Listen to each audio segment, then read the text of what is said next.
senhor Luiz Inácio da Silva, vou chamá-lo de ex-presidente. O senhor prefere como?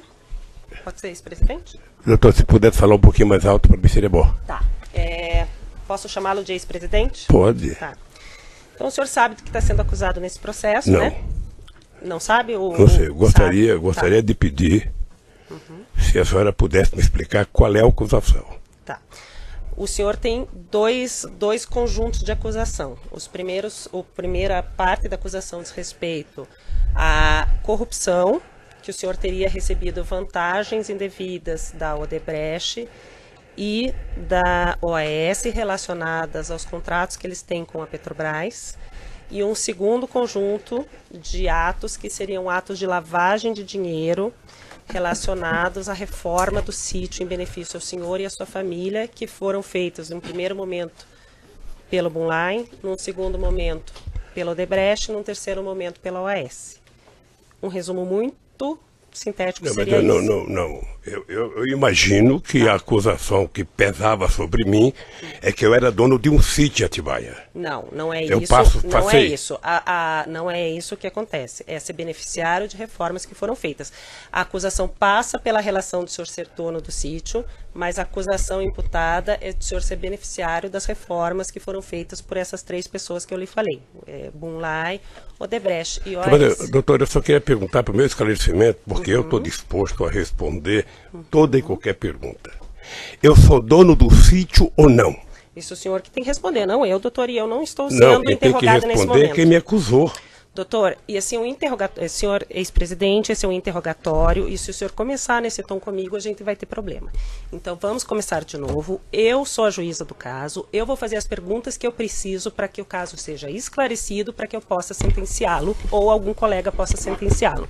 Então, num primeiro momento, eu quero dizer que o senhor tem todo o direito de ficar em silêncio, mas nesse momento eu conduzo o ato. Mas, doutor, Pela ordem, meritíssima juíza. Nos termos do que dispõe a Constituição e as leis de processo penal, a excelência bem sabe, o interrogatório é o ato em que o acusado exerce a autodefesa. Sim, mas Tem ele que não ter tem a que mais me perguntar absoluta nem me acusar. liberdade para expor os fatos e indagar a respeito do que está sendo acusado. Pela ordem, doutor, que ele Não, demonstrou até agora eu estou me sim, dirigindo à verdadeira meritíssima deficiência juíza, da não defesa estou técnica e falando não com Vossa informado Excelência, do que estava não abra acontecendo. este diálogo lateral, estou falando com a Eu tenho meritíssima direito de fazer juíza. uma parte, doutor, você não vai me cortar Não, também, vou, não. eu estou me dirigindo ao juízo. Eu vou interromper. Vossa Excelência quer substituir o juízo? Não, o Tá, senhor que eu vou está atrapalhando a interromper condição o da áudio audiência, nesse doutor. momento. Se o senhor não... Eu posso fazer as perguntas ao seu cliente. O senhor orientou ele do que está sendo acusado nesse processo? Ele está apto a ser interrogado? Ou o senhor precisa sair dessa sala e conversar com ele e ele retornar? Absolutamente não. Eu só quero que ele tenha a liberdade de, nas formas da Constituição e da lei, responder da forma como ele acha adequado. Ele responde respondendo, não fazendo perguntas ao juízo ou à acusação. O senhor se sente Só para apto encerrar? Só a para ser encerrar? interrogado neste momento? O senhor é ex-presidente? Não, eu me sinto apto e me sinto desconfortável. Se o senhor se sente desconfortável, o senhor pode ficar em silêncio, como eu ia dizer. O silêncio do senhor não será usado em prejuízo à sua defesa. Se o senhor quiser responder as perguntas que primeiro eu vou lhe fazer, depois o órgão do Ministério Público e depois as defesas, o senhor pode responder. E quando é que eu posso falar, doutora? O senhor pode falar, o senhor pode responder quando eu perguntar no começo. Mas pelo que eu sei, é meu tempo de falar. Não, é o tempo de responder as minhas perguntas. Eu não vou responder interrogatório nem questionamentos aqui. Tá claro? Está claro que eu não vou ser interrogada? Eu não imaginei que fosse assim, doutora. Eu também não. Como eu sou vítima de uma mentira Eu há muito também não tempo, imaginava. eu imaginei então vamos, que agora... vamos começar com as perguntas. Eu já fiz um resumo da acusação e vou fazer perguntas. O senhor fica em silêncio ou o senhor responde? E o senhor Cristiano Zanin, eu não lhe concedi a palavra, eu vou fazer perguntas. Eu já lhe fiz o resumo do que o senhor está sendo acusado e agora quero lhe perguntar em que momento, primeiro momento que o senhor teve contato com esse sítio de Atibaia. Dia 15 de janeiro de 2011. Tá. O senhor teve contato com esse sítio de Atibaia no 15 de janeiro de 2011, como? Eu tinha deixado a presidência da República, eu estava de férias, e quando foi no dia 12 de janeiro, me falaram que o Jacob Itá tinha comprado um sítio que se eu queria passar um final de semana lá. Eu subi do Guarujá no dia 15 e fui ao sítio do Jacobitá, que na verdade era do filho do Jacobitá. Tá.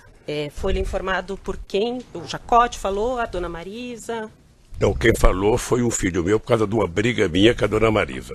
Tá. Daí o senhor foi nesse sítio com quem, nesse primeiro dia 15 de janeiro? Eu fui com o meu pessoal da segurança. Tá. O com a senhor Marisa. e estava o Fernando, com o a Marisa. Jacó. É. O senhor foi passar um final de semana. Eu não sei se foi no final de semana ou um domingo, não lembro bem. Tá. Quando o senhor chegou lá, o senhor soube que o sítio era do Jacó, já de cara, que era do Fernando? Soube Tá. que era... Segundo... Na verdade, eu soube que o Jacobitá tinha doado ao filho dele o dinheiro da poupança dele, o dinheiro sei lá de onde, ou seja, para que o filho pudesse adquirir o sítio. Tá. O senhor passou a frequentar o sítio a partir de então? Passei a frequentar o sítio em 2011, alguns finais de semana, junto com o Jacobitá, junto com o Fernando. Tá. Chegou um momento que o senhor chegou a ficar hospedado lá, porque quando houve a busca e apreensão foram encontrados vários objetos pessoais do senhor e da Eu dona... ficava hospedado de final de semana lá. Então, o senhor ia final de semana, mas com mais frequência a partir de um certo momento ou desde 2011? Eu não lembro. Eu acho que 2011 até 27 de outubro eu ia sempre com o Jacobitá, porque nós fazíamos lá, jogávamos buraco, jogávamos mexe-mexe, e o Jacó tinha na nossa companhia, sabe, naquele instante eu acho que era uma relação quase que de irmã. Porque eu conheci o Jacó desde 1975, nós fundamos o PT junto, fomos dirigentes sindical junto, fundamos a CUT junto, fizemos as greves juntos, fomos candidatos juntos, sabe? O Jacobitá, depois de um certo tempo, passou a ter em mim, sabe, quase que a única pessoa em que ele passava final de semana. É que a partir de um certo momento, pelo que consta dos autos e pelo que foi encontrado na busca e apreensão realizada no sítio, a família Bittar deixou de frequentar com tanta frequência, o senhor e a sua família começaram a frequentar mais. Isso chegou a acontecer? Veja, a família Bittar, o Fernando Bittar, em função de ter um filho de 12 anos que preferia ir para o shopping do que para o sítio, não ia, mas o Jacó ia constantemente para o sítio. E o problema do Jacó é que ele estava com mal de Parkinson e estava cada vez mais ficando com problema. Mas ele foi muito tempo.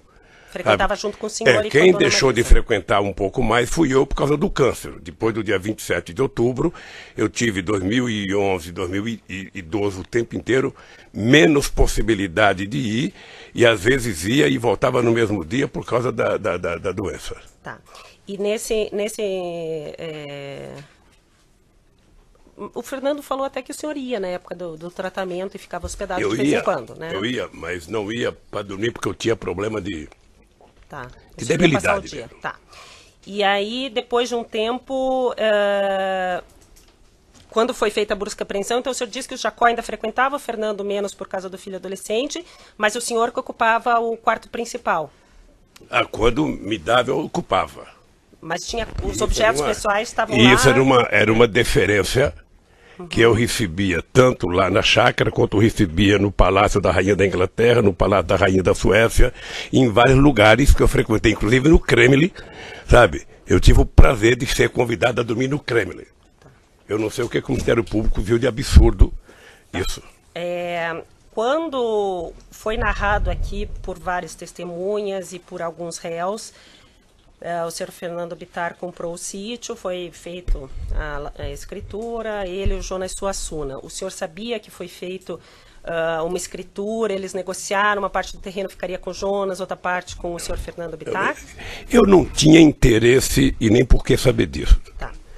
O que eu sabia era que o terreno era um todo e que o Fernando Bittar não podia comprar todo o terreno, ele comprou uma parte e o Jonas Suassuna comprou a outra parte. É isso que eu sabia. Mas o senhor sabia quando? Quando que o senhor ficou sabendo disso? Depois de algum tempo que estava lá. O senhor já estava usando o sítio? Já estava frequentando, quer dizer, o sítio? Já. Tá.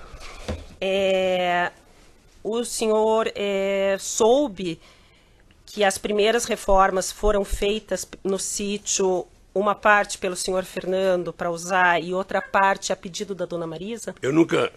Veja, eu tenho muita dúvida se a dona Marisa pediu para fazer a reforma. Tenho muita dúvida. Como ela não está aqui para se explicar, eu fico com a minha dúvida.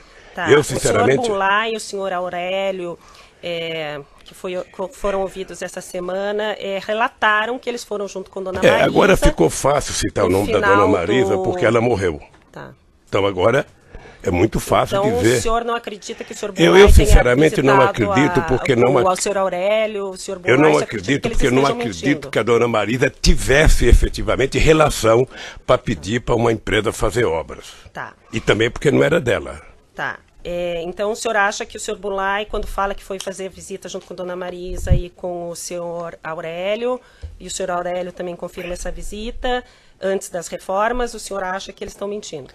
Eu não estou dizendo que eles estão mentindo, eu estou dizendo que eu não acredito que a dona Marisa fosse pedir. Então por que ela teria ido visitar esse sítio com o Fernando, com o Bunlai e com o senhor sabe? Eu sei porque as pessoas, na verdade, quando compraram o sítio, tomaram uma decisão de que o Lula não poderia saber de nada, que o Lula era contra qualquer ideia, sabe, de comprar qualquer coisa pedindo para ele guardar arquivo, porque eu era contra. No meu mandato presidencial eu era contra. Primeiro discuti instituto, discuti acervo, antes que eu deixasse a presidenta da República no dia 31 de dezembro de 2010. Sabe? Então, os companheiros também não tinham que me dar explicação. Tá. Mas então, eles fizeram... O senhor não soube e duvida que a dona Marisa tenha falado com o senhor Bunlai pedindo para reformar alguma coisa no sítio? Eu sinceramente duvido. Tá. Eu sinceramente duvido. O senhor soube que as primeiras pessoas que fizeram a obra, o senhor Ignes, as primeiras pessoas que estavam lá foram retiradas a pedido da senhora Marisa, do senhor Fernando, do senhor Aurélio? O que eu sei das reformas, na verdade, foi depois da imprensa. Tá. A senhora sabe do contato que dona Marisa tinha com pessoas da Odebrecht, com a direção da Odebrecht, para ter pedido para a Odebrecht assumir essa reforma? É isso que eu estou tentando dizer. A Marisa não tinha, no meu conhecimento, nenhuma relação com a Odebrecht. Tá. Mas nem em eventos sociais ela não tinha contato com o senhor Emílio, com o senhor Marcelo? Ela participou de jantares, de eventos sociais com o senhor Emílio, o senhor Marcelo? Obviamente que pode ter encontrado num evento qualquer, sabe, público, com essas pessoas, porque ia muitos empresários. Mas ter liberdade para falar com uma pessoa e pedir, eu sinceramente acho que quem citou isso está tentando encontrar uma solução cômoda para uma pessoa que já está morta. As pessoas que relataram esse fato, também o senhor acredita que estão mentindo, que dona Marisa pediu? Não vou dizer, não estou utilizando a palavra mentindo. Tá. Eu só estou dizendo que não acredito que a dona Marisa tenha pedido. Tá. Com relação a parte que foi feita, o senhor já relatou, e eu ia perguntar isso no início do depoimento, ficou um pouco tumultuado, a questão da relação do senhor com a Odebrecht. O senhor concorda em usar o que já foi dito nos outros processos, no processo anterior, que é do apartamento e do... O senhor concorda ou o senhor quer que refaça algumas perguntas? Doutora, eu na verdade gostaria de falar outra vez o que eu já falei aqui para o doutor Moro, numa audiência. Já falei, ou seja, o primeiro processo que eu fui vítima aqui é uma farsa, uma mentira do Ministério Público com PowerPoint. A segunda é outra farsa, sabe? E eu tô pagando esse preço. Tá. Eu vou pagar porque eu sou um homem que crê em Deus, creio na justiça e um dia a verdade vai prevalecer. O que está acontecendo? Tá. Então o senhor quer que eu refaça as perguntas relativas ao... aproximação que a diretoria da Odebrecht tinha com o senhor. É isso? Para o senhor poder falar de novo? Pode fazer. Então, consta que o senhor Emílio Odebrecht foi ouvido nessa ação penal, que ele tinha, antes mesmo do senhor assumir o primeiro governo, contatos, em razão da empresa dele ser uma grande empreiteira, em especial pelo compromisso que o senhor teria assumido com relação à política da petroquímica da Braskem, que seria interesse da Odebrecht. e que várias vezes ele conversou com o senhor, várias vezes houve a sugestão pelos dirigentes de Petrobras para que fosse reestatizado essa parte, esse setor da economia, e que ele sempre foi conversar com o senhor sempre garantiu a continuidade da empresa dele nesse sentido. O senhor confirma essas conversas com o senhor Emílio, essa questão, doutora, da Braskem? Eu talvez tenha sido, na história do Brasil, o presidente que mais conversou com empresários. Talvez o único presidente da República eleito com programas em cada eleição que eu disputava. E esse programa de governo era feito ouvindo desde os mais simples trabalhadores aos mais importantes empresários, passando pela Febraban, representando o sistema financeiro, passando pelo sucro alcooleiro, passando pela indústria de óleo e gás. Eu, quando construía um programa de governo, eu construí um programa de governo para o Brasil e não para mim. E o Emílio Odebrecht e outros empresários participaram muito de discussão, sabe, sobre o futuro do Brasil, sobre a construção. E eu tinha um pensamento sobre a indústria petroquímica. Porque a Petrobras, diferentemente do que algumas pessoas falam, não é uma empresa estatal. A Petrobras é uma empresa, sabe, pública de economia mista, com ações na Bolsa de Nova York e com acionistas minoritários. E eu não tinha nenhum interesse que fosse estatizado qualquer coisa. Eu tinha interesse que tudo fosse transformado, sabe, numa atividade de empresas públicas e que deveria participar Petrobras, empresas privadas, Banco do Brasil, empresas privadas, tudo. Eu achava que tinha que ser uma mistura da atividade econômica para a gente fazer esse país voltar a crescer.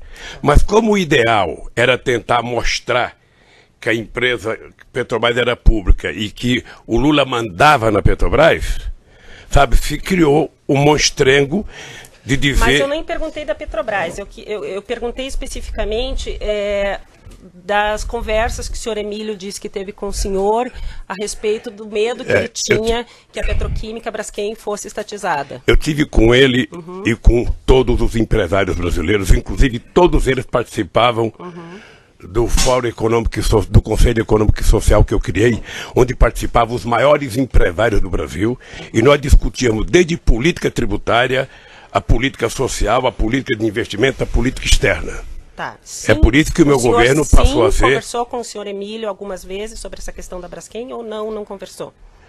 Não era da minha alçada conversar. Tá. Ou seja, qualquer assunto específico de conversa com quem quer que seja, ou a pessoa conversava com o ministro da área, ou a pessoa conversava com a empresa fins. Tá. Então o senhor não conversou e não garantiu nada ao senhor Emílio em nenhum momento? Veja, primeiro eu poderia garantir qual era a intenção do governo. A intenção do governo era ter o Brasil como um país, sabe, de uma indústria química poderosa. O Brasil é um país de 200 milhões de habitantes, o Brasil compra até bacia de lavar os pés, importa porque não tinha uma indústria química forte. Eu era favorável e defendia que o Brasil tivesse uma indústria petroquímica muito forte. E a Braskem... Eu só queria que o senhor respondesse sim, não. É porque não é só assim, doutora. Lamentavelmente não é só assim, sim ou não. A defesa gostaria de ter a palavra. Eu acabei de dizer que eu conversei muito com a Braskem. Mas especificamente sobre esse assunto, o senhor conversou ou não conversou? Devo ter conversado na discussão do programa do governo. E o senhor garantiu alguma posição para o senhor Emílio? É possível garantir. Tá. É possível garantir que o governo brasileiro ia ser um governo democrático, plural, e que as empresas iriam ter o direito de participar das coisas feitas no governo. Tá. Com relação aos diretores da Petrobras, já foi feita a pergunta, mas como o senhor quer de novo falar sobre o assunto, volto a perguntar. Qual a participação? O senhor escolheu os presidentes da Petrobras que foram presidentes durante os seus 2 mandatos? Essa é uma das grandes mentiras. Se o Ministério Público tivesse tido interesse, ele teria percebido que antes do Lula virar presidente da República, quem escolhia os diretores da Petrobras era exatamente o presidente da República do Brasil. E que para evitar que o Lula fizesse isso, aí já vem a maldade política, teve um decreto-lei estabelecido em 2002, sabe, tirando da presidenta da República o direito de indicar. Tá? Então, quem passou a ser O indicador era efetivamente o Conselho de Administração da Petrobras, que era plural, que tinha empresários privados, grandes, pequenos, sabe, médio, que tinha acionista minoritário. Qual era o papel do presidente da República? Eu não sei se as pessoas estão acompanhando a montagem do governo agora atual. Né? Quem é que está sendo colocado? Dá essa impressão de que não tem ninguém político. Mas com raríssimas exceções, todo mundo ali é político. Então o que eu fazia? Eu fui eleito com uma base que me apoiou na campanha. Eu designei, sabe, o ministro-chefe da Casa Civil, que é o responsável por isso, particular com os líderes dos partidos que me apoiavam, a montagem do segundo escalão do governo, porque eu tinha indicado o primeiro escalão. Tá, no caso era o senhor José Dirceu. Como é que funciona? Como é que funciona? Se reúne as lideranças dos partidos, os líderes de cada bancada, sei lá se o presidente do partido, porque eu não participo, e eles indicam um nome para que o presidente da República coloque à disposição, primeiro do gabinete, manda para a Casa Civil, que vai para o gabinete institucional. O gabinete institucional faz uma investigação, sabe, se tem prontuário, se tem denúncia, se tem qualquer coisa que não signifique boa conduta. Quando isso chega, devolve-se à presidência da República, o presidente da República encaminha isso ao Conselho da Petrobras. E o Conselho da Petrobras é quem tem a autonomia e a autoridade, segundo o decreto, de indicar as pessoas. Quando as pessoas foram indicadas, eu disse no depoimento, não houve uma denúncia, sabe, nem da imprensa, nem da Polícia Federal, nem do Ministério Público, nem do Sindicato de Trabalhadores, nem dos funcionários, ou seja, eles foram aprovados, inclusive, em depoimento de pessoas do Conselho, por unanimidade. Tá. Então, o senhor fez indicações com base em orientações da base partidária que lhe dava sustento. Pela ordem, é isso? Excelência, pela ordem, não foi dito. Foi dito que a indicação era feita pelo Conselho. Foi isso que o depoente acabou de afirmar. Mas não foi a presidência que falou para o Conselho eu enviei o nome. Ele enviou um nome. Encaminhamento. A gente não fala. Encaminhamento da presidência. A gente não interfere no Conselho. Tá. Mas o senhor encaminhava 10 nomes para eles escolherem ou o senhor encaminhava um nome e eles aprovavam ou reprovavam? Não, mas você indicava o nome que tinha vindo para você indicar. Tá. Eu não inventava então nome. Então é isso que eu estou falando. O senhor recebia o nome da sua base de apoio, mas o senhor está falando inclusive da presidência? O Dutra, Gabriele, era a base de apoio? O presidente foi da indicação minha, o presidente da Petrobras. Tá. Tanto o Zé Eduardo Dutra quanto o Zé Eduardo, o Zé Sérgio Gabriele. Tá, isso foi... O senhor passou o nome, então, ou indicou o nome para o Conselho da Petrobras, e o Conselho aprovou. É isso? E até então não tinha nenhum indicativo que nenhuma dessas pessoas tinha qualquer problema. Nenhuma. E eram todos concursados de mais de 30 anos de empresa. De empresa, tá. A mesma coisa ocorria com as diretorias. A mesma coisa que a diretoria. Mas o senhor sabia, até então, que cada diretoria era indicada por um partido?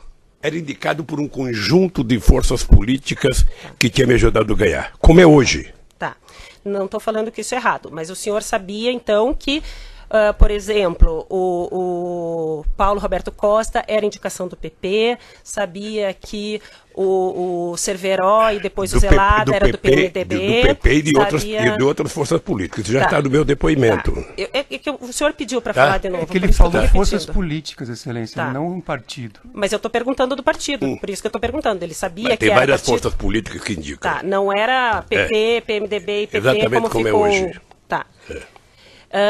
O senhor... Então, com essas forças políticas, lhe indicaram o nome do Paulo Roberto Costa, lhe indicaram o nome do Cerveró, lhe indicaram o nome do... Me deu até... Do Duque. Do Duque. E o senhor encaminhou para o Conselho e eles aprovaram. É isso. Sei mesmo. Houve algum pedido de políticos para o senhor trocar diretores da Petrobras? Não. O senhor nunca recebeu pedido de político dizendo assim, esse diretor está me dando problema, a gente precisa, o nosso partido está tendo problema com esse. O senhor nunca recebeu? Nunca. O senhor foi repassado pelo chefe da Casa Civil na época, ou no segundo momento pela senhora Dilma alguma informação de que algum diretor estava dando problema com a sua base de apoio? Não. Aquele fato narrado aqui na denúncia de que houve, antes da indicação do Paulo Roberto Costa para a diretoria da Petrobras, uma obstrução na Câmara dos Deputados, o senhor tomou conhecimento, sabe falar alguma coisa a respeito, ou quer repetir alguma coisa a respeito disso? Deixa eu dizer uma coisa, doutora, é que a pessoa que contou esse fato não merece, da minha parte, meio centímetro de respeito. Porque se tivesse acontecido um bloqueio de votação na Câmara, o governo tinha um coordenador político, que era ministro, que mantinha relação com a Câmara. Esse coordenador político tinha contato com todos os líderes partidários. Além disso, o governo tinha, naquela ocasião, a presidência da Câmara. Além disso, o presidente tem o líder do governo dentro do Congresso Nacional. É muito sistemático que eu nunca tenha ouvido falar de que houve obstrução para aprovar o nome. Então, o senhor nunca foram para o senhor falando que teve problema e que estavam obstruindo votações na Câmara? Eu, graças a Deus, nunca tive obstrução no Congresso por nenhum projeto. Segundo consta aqui na denúncia, dentre as várias reuniões que constam na sua agenda com o senhor Emílio Odebrecht, há uma reunião no dia 30, no penúltimo dia do governo do senhor, 30 de dezembro de 2010, que o senhor teve uma reunião com o senhor Emílio. O senhor confirma essa reunião? Não teve reunião, doutor. Tá, mas está na sua agenda. Não teve reunião. Fui eu que contei que houve uma conversa. O Emílio pediu para ir ao Palácio para que ele pudesse apresentar o Marcelo à presidenta Dilma. Foi isso. Eu estava na Bahia, regressei da Bahia, que eu estava inaugurando um programa votacional, e o Emílio esteve no Palácio por volta de 5 horas, quase, já era final, já era véspera da posse da Dilma, tinha poucos minutos para qualquer contato político. A conversa foi muito rápida, sabe? Mas não foi uma reunião em que você senta numa mesa e conversa e discuta até um assunto. Dentre os documentos juntados no processo pela defesa entregues ao Ministério Público pela defesa dos executivos da Odebrecht, consta uma pauta que o senhor Marcelo teria passado ao pai de assuntos a serem tratados com o senhor. Isso já foi te perguntado, né? Já foi perguntado para o senhor antes, mas dentre os assuntos estava sítio 15/1, que é a data que o senhor disse que conheceu o sítio, né? Coincidentemente, a data que o senhor disse que conheceu o sítio estava nesse e-mail que o senhor Marcelo mandou para o pai para conversar com o senhor nesse dia 30. O senhor Emílio, ouvido aqui em juízo, diz que mencionou ao senhor, ao final da reunião, que o sítio estaria pronto no dia 15 e que o senhor não esboçou nenhuma reação. Porque eu não sabia, doutora. Tá, mas o senhor se recorda do senhor Emílio ter falado Eu na verdade, não lembro. Eu vi o Emílio no depoimento, vi até pela televisão, o Emílio dizendo, dando um sorrisinho sarcástico, de que, olha, eu até lembrei e falei com o presidente, o sítio está pronto, ele não me respondeu nada, eu pressuponho que ele conhecia. Ele poderia ter pressuposto que eu não conhecia. Porque se eu conhecesse, eu ia dar um abraço nele, obrigado, doutor Emílio, que maravilha que o senhor fez. Então, o senhor não se recorda disso? Eu não me recordo dele ter falado. E também, se tivesse falado, para mim não significava nada, porque eu até então era analfabeto de sítio. Tá. Segundo os dados... Quantos minutos que está? 28? Ainda dá mais um pouquinho. Segundo os dados do processo, a Odebrecht fez uma reforma no sítio em que teria gasto R$700 mil. Ninguém, naquela época, nem comentou com o senhor a respeito dessa reforma? Não? Não, porque quando eu conheci o sítio, ou seja, o sítio já não tinha reforma, o sítio estava pronto. Tá. Os executivos da Odebrecht, o senhor Alexandrino e outras pessoas falaram que existia na época uma conta junto com o PT de propinas que eram recolhidas nos contratos públicos celebrados da empreiteira com o governo, ou estatais, ou direto. O senhor, em algum momento, teve conhecimento disso enquanto o senhor era presidente ou após a presidência? Na verdade, doutora, essa é a senha que foi criada no PowerPoint. É por isso que hoje eu vejo as pessoas falar, não, porque foi do Caixa Geral, qualquer coisa é um Caixa Geral, qualquer... Quer dizer, é que se construiu uma mentira, eu não sei se do empresário, de quem quer que seja, e passa a tentar jogar nas costas do PT, sabe, a responsabilidade por tudo o que aconteceu nesse país. A única coisa que eu tenho a tranquilidade é dizer que eu não sei quanto custou, quanto gastou, quem fez, por que fez e o que fez. Tá? Eu vou Quem pode dizer isso é quem é o dono do sítio. Tá, eu vou interromper o áudio.